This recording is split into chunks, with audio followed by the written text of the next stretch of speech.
Hi there, this is Donna Bordeaux with Campground Accounting, and you are listening to Campground Compass, the show dedicated to campground owners in an entrepreneurial mindset who seek to grow and expand in the wild and wonderful world of business. Thanks for joining us at Campground Compass. I'm your host, Donna Bordeaux. And your co-host, Zack Bordeaux, son of Donna Bordeaux, CEO and Oracle. Yes. Yep. Well, we have some exciting things to talk about today. We've had some issues where things have come up that raise some Spidey senses. So we want to talk about some suspicious things today. Mm-hmm. Yeah, we figured Halloween's over, but we'll still go in and look at some suspicions and investigate, because we're going to be your private investigators for today, and we're going to take our journey into a few things that seem a little suspicious to us. All right. First off, I don't know if you saw the news story, but some pretty big news for campgrounds. We're not usually known to be in the news for big issues coming up, but we have a potential fraud case that is working its way through the court system. At Carolina Pines, their former manager was indicted on 5 counts of defrauding the resort of about $800,000. Dang. Yeah. Now, Carolina Pines hasn't been open that long. It is a sun resort. And what happened was he had access to credit card, the reservation system, for their customers. So if their customers checked in, during COVID, they had a pretty relaxed cancellation policy. Thank you.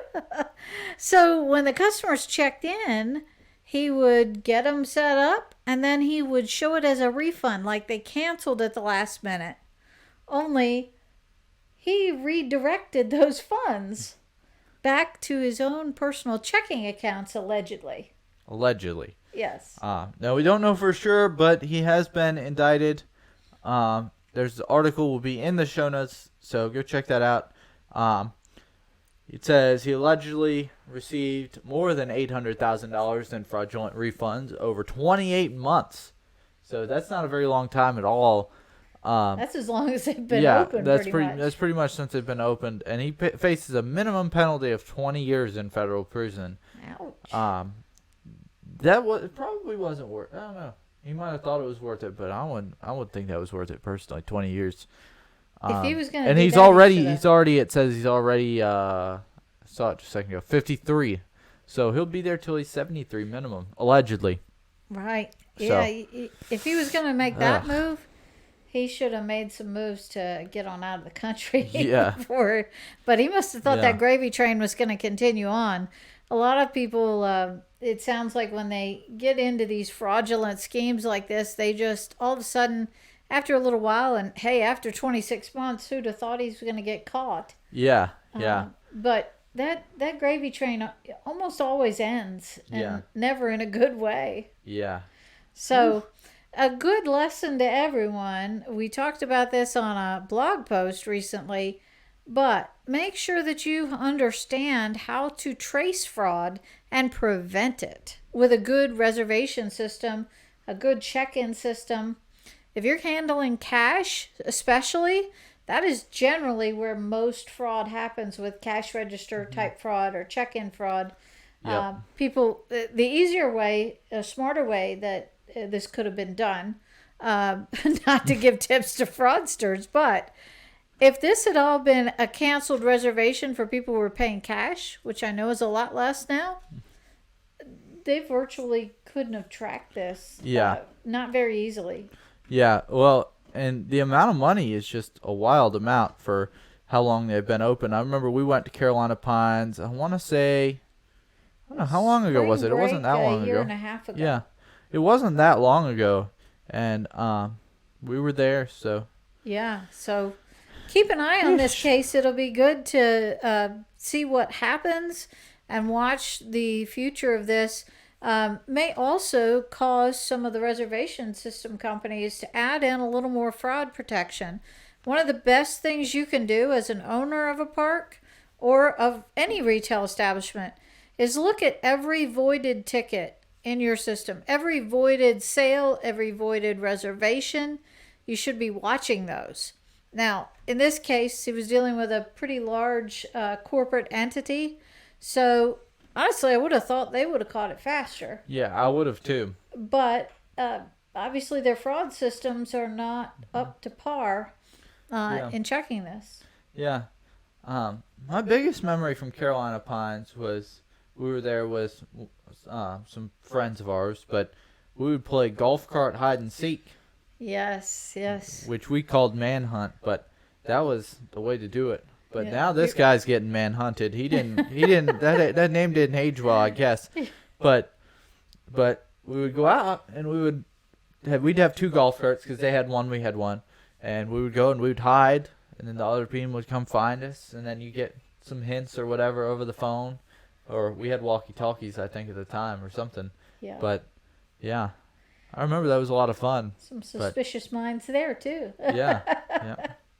All right. Yeah, but that guy certainly did get manhunted. Yeah, we'll want to watch and see what happens with that case. Yeah, we'll definitely keep you posted. If any sort of updates come up, we'll make sure to circle back to it, as they say.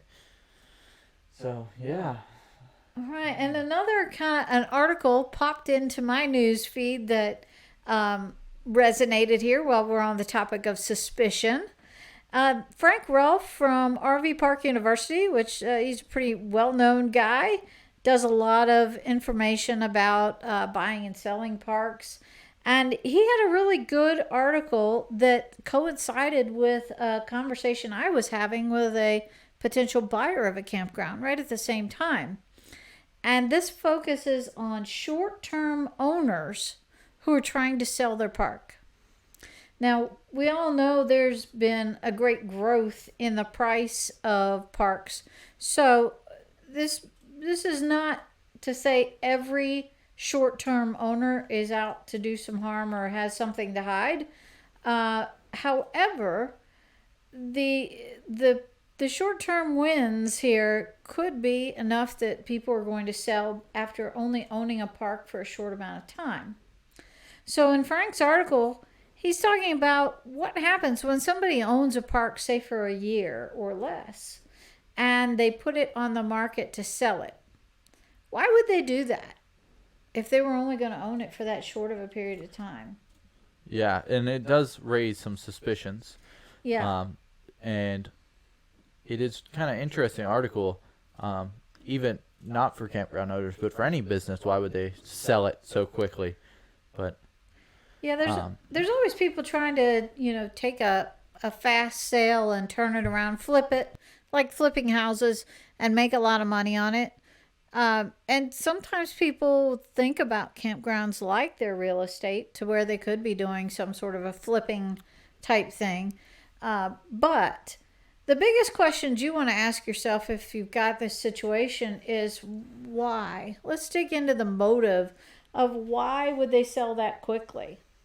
And Frank brings up some good points here too. He's talking about, did they find out that the property floods a lot? Is there some big infrastructure problem that has been uncovered that they might say, oh, I'm not sticking around for that. That's a lot of money that's going to have to be sunk into this. I want to get out before the repairs have to come into play. Or some other issues like that where it wouldn't be a good position to be buying if those situations were in the underlying elements of why they were selling. Mm-hmm. Yeah, and it's kind of interesting. The article's talking about the debt and higher basis on the property. And it also talks into the due diligence phase, which we talk about a lot. And make sure that you really do have a solid due diligence phase right at the beginning of selling or buying. Sorry. So. Yeah, the due diligence process is very important when buying, and we help out specifically in that due diligence. And a lot of people always say, "Well, like, what do I have to do? What do I have to check on?" Well, there's a long list of things that you need to go through in due diligence. But one of the big elements that I help out with are the financial and the tax sides and the representations of what kind of money this park is going to make and what their expenses are. So we've talked before about grooming to sell. Some people groom a park to sell it where they're not really recording all the expenses. And in a traditional sense, let's say somebody had owned this park for 15 years. Well, you can usually see that grooming over a course of the last 2 or 3 years where expenses started going down. Well, in a case where somebody owned it for a year or less, you may not be able to see those trends. And that is difficult to see. So in the particular case where I was working with, it was a campground that was open for about 8 months a year. And the buyer said that he bought it at a deep discounted price, and he decided he had other things to do. He lived out of state. All right. Could be true, but you want to keep your eyes open when you're looking at this to make sure that you don't see any other red flags, because that should raise a little spidey sense, I would say. Yeah. When you're looking at that, then in this particular case, he presented a list of all these improvements that he had made. He purchased the park in August of last year, and now he put it up for sale in July. So either he really had a change of heart, or what's that little underlying element that he said, I got to get out? And he could be telling the truth, but you can't be that careful. This is a lot of money that you're investing when buying, so you really owe it to yourself to dive in. Now, in this case, the guy presented him with a list of these improvements, and it was like all round numbers. A new fence, $5,000. New playground equipment, $8,000. This is like in my accounting class, in like my level 1 accounting class, where they're like, all right, they bought supplies for $800. Round numbers. What's that mean? Round numbers is always suspicious, always a red flag. Absolutely. So in my scenario with him, I said, all right, maybe he did do these repairs. First off, you want to visually check them. So on a visit to that park, you're going to visually run down that list. Let me see that new playground. Let me see that new fence. So see it to believe it. And then secondly, I want to see the invoices. These things just happened this year, you're telling me. Yeah. So there's no reason. And it would be different if it was 10 years ago, but it's the same year. So. Yeah. Those should be real handy. Yeah. And I would also be suspicious if I just see a check written to Joe Smith for $8,000 for a new fence. Check these things out a little bit. See if they really make sense. Yeah. Did you just pay a friend $8,000 even though it was a $400 repair and then pocket the cash? Yeah. You hope never to have to deal with those kinds of issues. But when you're looking at buying a $500,000, $1 million park or up, yeah, it's not so far-fetched. Yeah, you've really got to do your due diligence and your homework to make sure that you can eliminate that suspicion. Yeah. And speaking of buying, let's move into our next topic, which is investment groups, and the Happy Camper one especially. They have accredited investors have a $25 million fund. Let's see, I'll pull up the article here. Happy Campers Capital is starting a new fund for $25 million for campgrounds. Yeah. And it does seem a little suspicious, honestly. It does. I mean, I don't know that this one's not completely legitimate, but again, I was like, when you're looking at something and it sounds too good to be true, sometimes it is, sometimes it's not. But in their particular case, how this works is we're all familiar kind of with the big corporate entities will take a pot of money, go buy out campgrounds and do their thing with it. They're there to long-term be a hospitality provider and operate it. In these scenarios, the Happy Camper and other venture capital firms are taking accredited investors. Now, accredited investors, you have to actually meet a lot of criteria to be an accredited investor. It means you've got to have a good bit of money and that you can withstand the risk of making a personal investment like this. Because you can't not everybody can be an accredited investor. They have to pass some criteria based on their wealth. But their goal here is that they want to give a 15% return on their investment.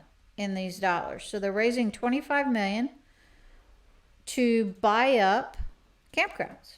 So they're looking at buying basically mom and pop campgrounds. Some may need a little TLC, some minor improvements, but they have already purchased in one round of investments, I think it was 4 or 5 campgrounds that they already own. Yep, I saw 4 on their website. And they're under the name brand is Beyonder. Yeah. So they basically keep the old name of the existing campground when they buy it, but they put the Beyonder brand in front of it, and then they operate it. Now, this is actually a great exit strategy for some of the mom and pop owners who say, you know, now's my time. I just don't want to do this anymore. I'm tired. I have other interests I want to pursue. Or maybe they have health issues that you just can't operate the business anymore the same way. If that's the case, this may be a prime place to find a buyer, especially if you need somebody to buy you out quickly. So they actually have on their website, if you want them to buy your park, you can submit your info. But the main thing I get concerned about in these, in any situation where there's not an owner-operator, they tend to first off get that corporate feel. Are they really offering the true guest experience that our industry really needs and prides ourselves on? Yeah. And like we talked about earlier with the Carolina Pines situation and having a manager run it, do managers do the same things as owners who put their life savings on the line? Yeah, I think honestly a lot of them they don't. Yeah. So and I'm concerned, you know, we have a labor shortage, and we use that word too much. Yeah. It's not really a labor shortage, it's a laziness factor in a lot of cases. Yeah. There's a lot of people who just aren't working right now who left the workforce for reasons of their own choosing. Yeah. But well, it's not going to be a labor shortage anymore because everybody's going to work for the IRS. I heard. Oh, that's right. I hear they're taking on 87,000 IRS alert! IRS alert! IRS alert! Yeah. So when we talk about having managers and staff run a campground, I always feel like there's this whole plan that where like everything gets lazy. Yeah. Where, you know, the stuff that might bother an owner won't bother just an employee who's there to earn a paycheck. Yeah. Now, I'm not saying this for every manager. I can't pigeonhole everybody in that.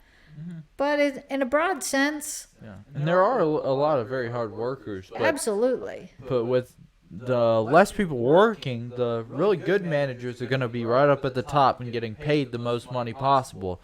And it's hard to get them. Yeah, the little mom and pop shops and the smaller campgrounds aren't going to be able to afford these great managers as much as the big corporations. So it's a big shift in our industry to have these kinds of firms coming in to buy up the mom and pop. We're seeing this big shift. Before, our main shift was either it was a mom and pop or a franchise campground. And then we brought in the corporate companies that were running them, the Suns, the outdoor resorts. And now we have one other little level that's kind of wedging its way into the market and trying to be in between the corporate and the mom and pop. But I'm not sure that I quite see the whole pathway to success, because you really have to, your staffing has to be tip top, and that's hard to do. Yeah. I know it's what's the other one? It's not Sun, but there's another one that's like Sun. I'm not sure. I can't remember which one I'm thinking of. But I know it's like you go there and you know that it's a corporate feel. Sun's kind of the same way too. Yeah, maybe that's it. And you go there and you kind of know that it's corporate. Yeah. Just because, you know, these people aren't, it's not that they're rude, but they're not like, the owners like to come and talk to you. Like, for example, I'll give you a real world example of where I've experienced. Where I work, the owner, I work at a restaurant, the owner goes and talks to every single table that's there. He goes and has a full conversation with every single person that's there. The managers don't do that because they don't really have to. And it's not as important to them because it's not their money on the line. Yeah. You know, but when you go to McDonald's, they're not going to do that. Why would they? You're lucky to get your food. Yeah, you're lucky if they tell you your order's ready. Yeah. You know? Yeah, and it's a shame because our society as a whole now, I really feel like we have just downgraded our whole expectations of customer service in all industries. And I don't think that's good, especially for the camping. Camping is such a personalized experience that customer service element can make or break an experience. Definitely. 100%. Yeah. Yeah, and one thing that you can learn here from like what I just said is go talk to people. Absolutely. Have conversations with people.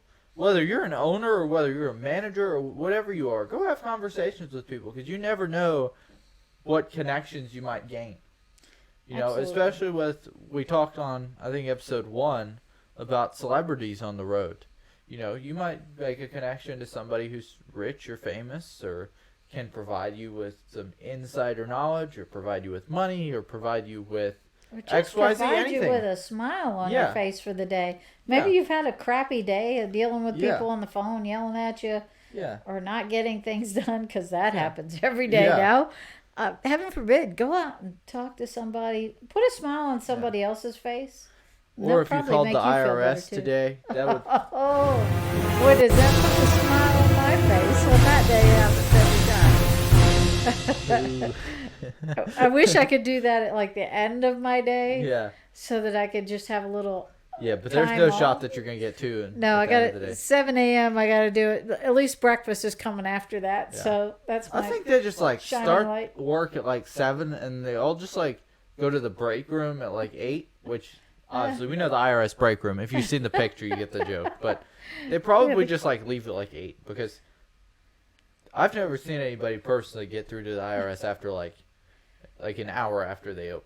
Oh, no. Well, no. you might sit on the phone with them for 4 hours and then get to them.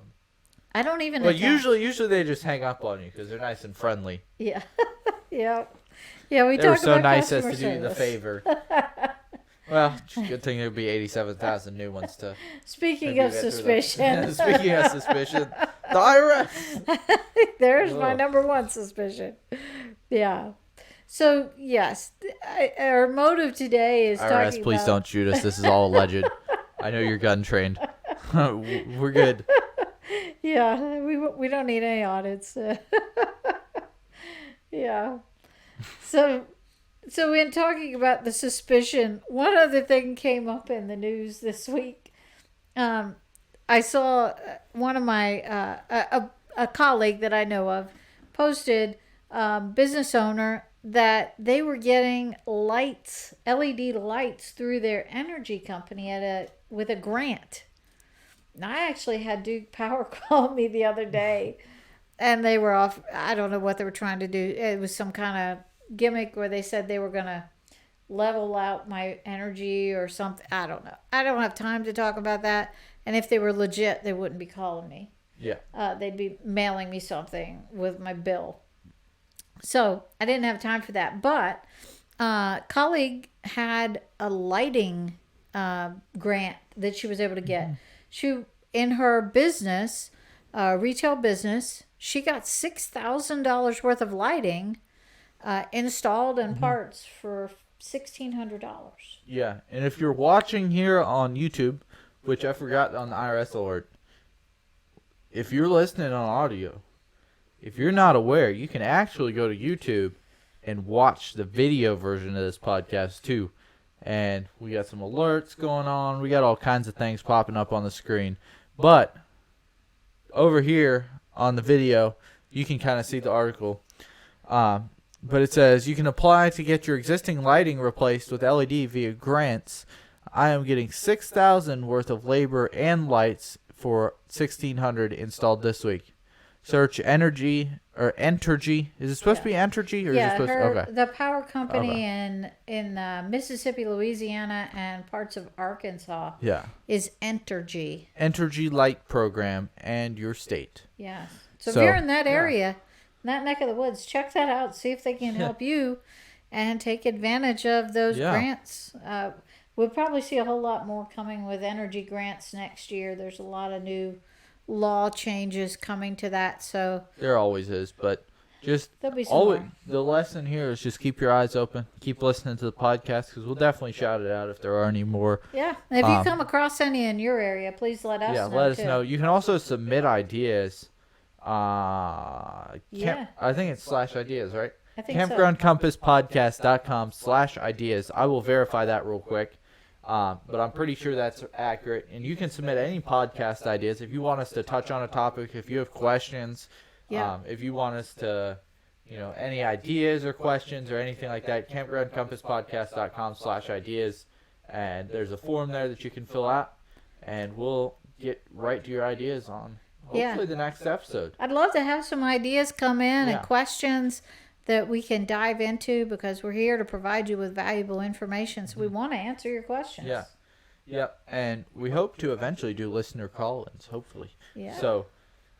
So if you have questions, go ask. It's going to be CampgroundCompassPodcast.com/ideas.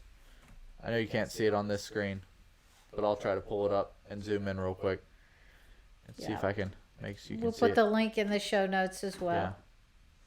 Yeah. So, anyways, submit your ideas. Yep. Check out for those grants with LED lighting programs all throughout the country. Those ones, again, were with Entergy, but I'm sure there are a lot of different power companies throughout the United States that are offering those grants. And honestly, you're probably not going to just pop out to their website and find it pretty easily. I know I looked on Entergy's website to see if there was a specific link. And they have some information, but it's kind of cryptic to you and me. You might want to just call the power company and ask them if somebody can evaluate you to see if you qualify for those grants or if they have them in your area. That might be a faster way to get that ball moving. Yep. All right. So you want to go ahead and move into our next topic? Yeah. We're going to talk for a few minutes about infrastructure. We had some interesting Facebook group messages talking about infrastructure and campgrounds as you were scrolling through your Facebook groups. Yeah. Also, you can go friend us on we're on most of the campground groups at Campground Accounting, so if you have any questions there, you can always ask us and tag us, and we might talk about it. We do get a lot of ideas from there because we do want to be valuable to the industry, so we do get a lot of our ideas from the Facebook groups. You can we're in about every campground owner Facebook groups. Yeah, all that I know. Campground Accounting. You can also DM us Facebook.com/@CampgroundCompassPodcast or Instagram.com/CampgroundCompassPodcast. Either of those will work. So. Yeah. Well, the question came up, was there any kind of software or an app that you could use to mark where all your infrastructure was in your campground? And I think this was one of the cases where people were thinking too hard. Yeah. Make this super simple. The post actually gave some suggestions, really good ones, about basically getting a big map of your campground, take your engineering drawings or have your even your reservation map. Most everybody's got a map of their park and where all the sites are, and take it and just mark on there where those emergency cutoffs are, where your gas lines or your electrical lines, water lines, all of those systems are located. The goal here is if anybody is ever incapacitated for any reason, how will somebody else know if there's an emergency what to do? So you want to make sure you have this documented. Also, again, if we're talking about selling your park one day, great thing to have, yeah. Great thing to have that already documented, lined up. And another little side-by-side note that I suggest is at the same time you're marking those, mark them on a map and take your cell phone. Everybody's got one. Ooh. I wonder if this interweb thing is going to stay around. It might. You get a button for that, the interwebs. You don't even need the interwebs for this one. Take your cell phone out and do a video recording. Walk up, take a video pointing at the cutoff valve for your water. Mm-hmm. And talk through what you would tell somebody if they were standing right next to you about how you should deal with the water shutoff. Or this is a great time for winterizing. If you are winterizing, do the same thing. Record the whole thing. And I'll tell you, you can even buy a GoPro, put it on your hat, walk around with it, tax deductible GoPro, go video what all the steps are that you take in your winterization or in any kind of an emergency situation where you need to document where stuff is for people who wouldn't know where that is.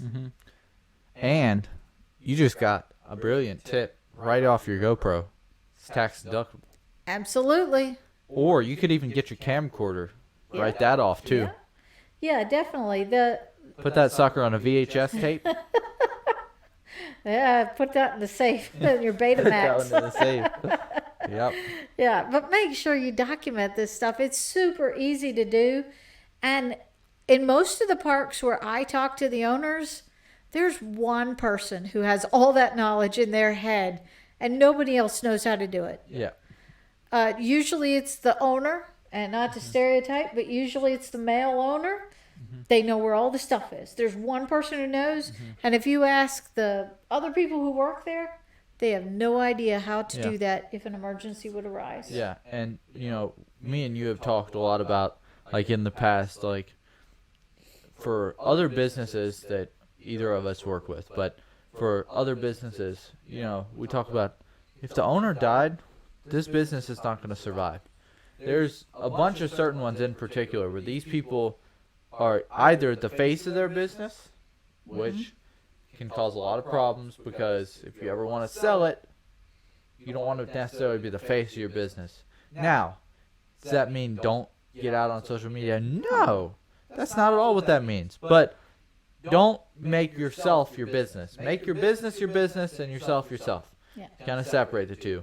And if this person were to ever die, or we're in a situation where they wouldn't be able to continue working, all the knowledge is in their head. Yeah.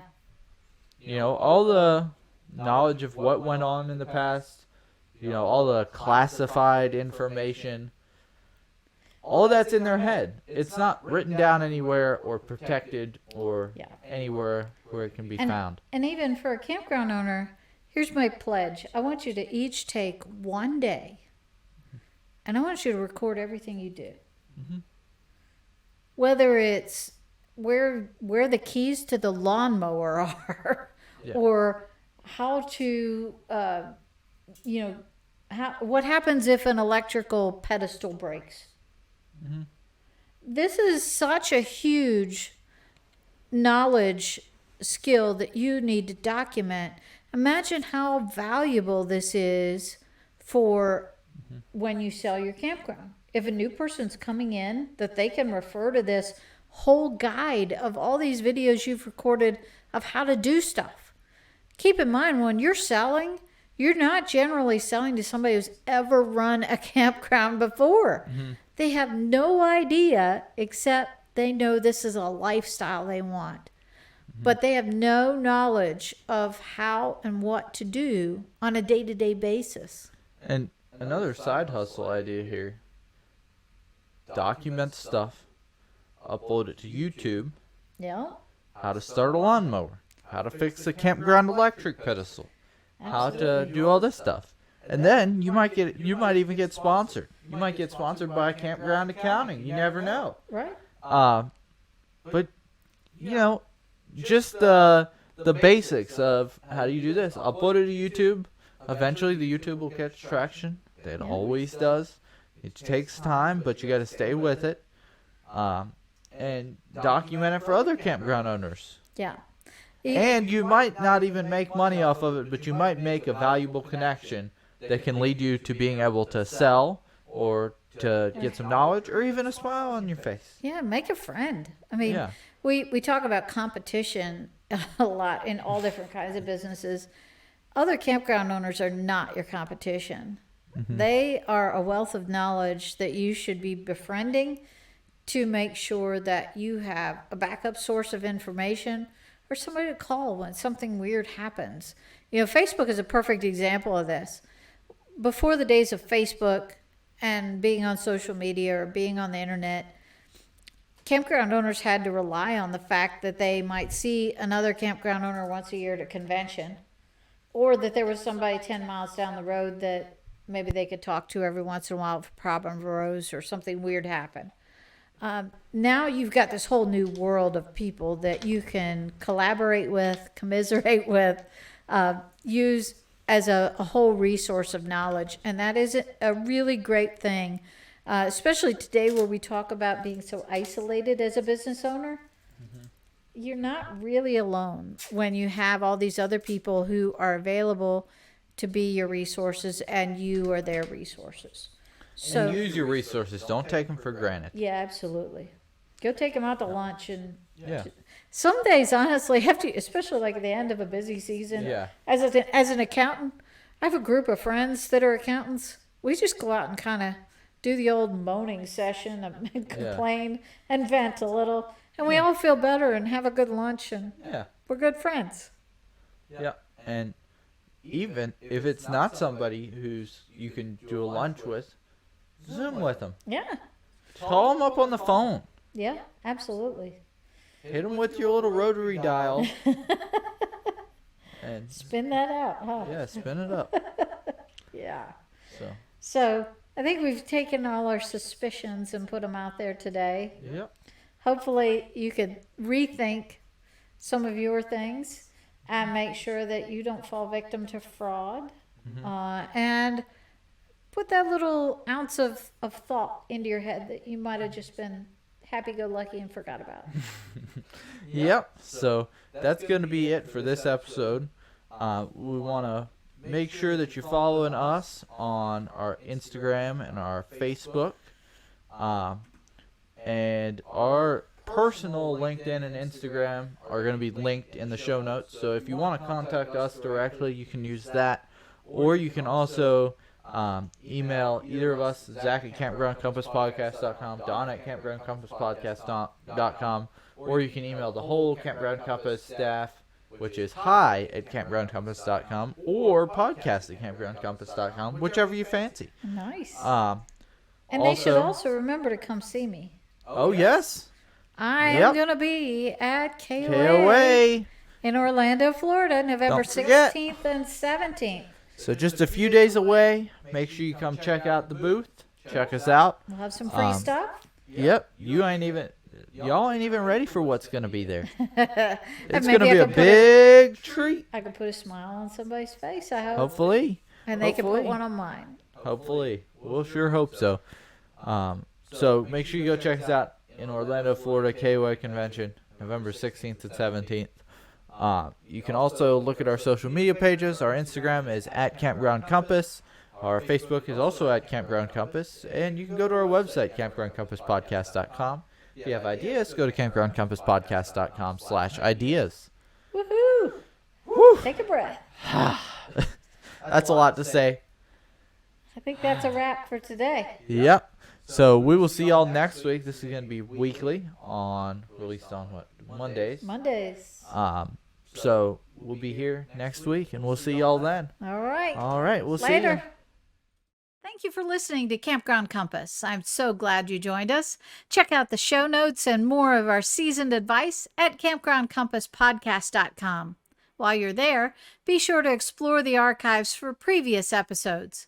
And if you never want to miss a single audio adventure in 4-season business growth, subscribe to this podcast here and on YouTube. If you like what you're hearing, please consider leaving us a positive review on iTunes. It would be very much appreciated. Friends on social media, check us out on Instagram and Facebook at Campground Compass. Until next time, stay savvy.